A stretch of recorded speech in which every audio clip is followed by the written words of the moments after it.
you want to say hi?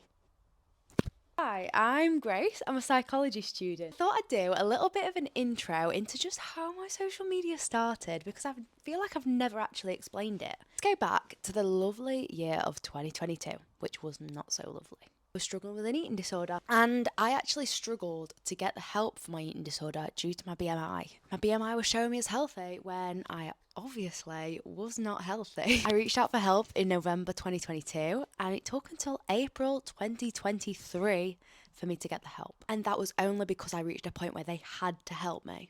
Yeah, not good at all. It was at this point where I realised if I've had this experience and I've struggled to get the help so much, when I was advocating so much for myself, there's got to be gaps in knowledge, there's got to be gaps in the treatment. So this is why I started my social media, to share my experience, to share my journey that didn't follow the stereotype, because I felt so alone and I wanted to share that different stories can happen and other people who were going through this weren't going through it alone. And at that point I started a petition to review the use of BMI from the Diagnosis of Treatment and Eating Disorders, and this petition got onto Look North and Radio Sheffield. If you've been here from the beginning, you might remember the time when I spoke on radio with Toby Foster.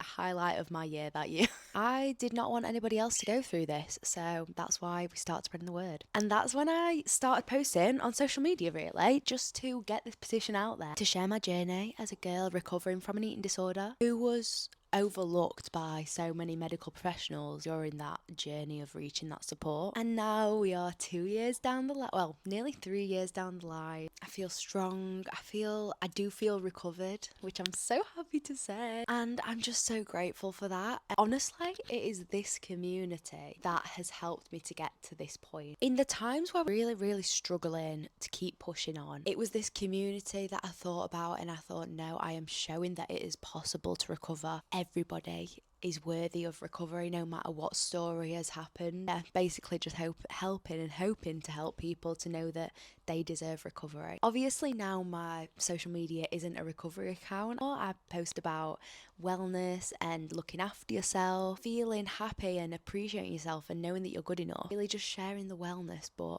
in a self-care way. I do still want to obviously share that how important it is to advocate for yourself and the importance of knowing your worth, that being your authentic self is the most important thing. Hope that that's what you get from my page. So yeah.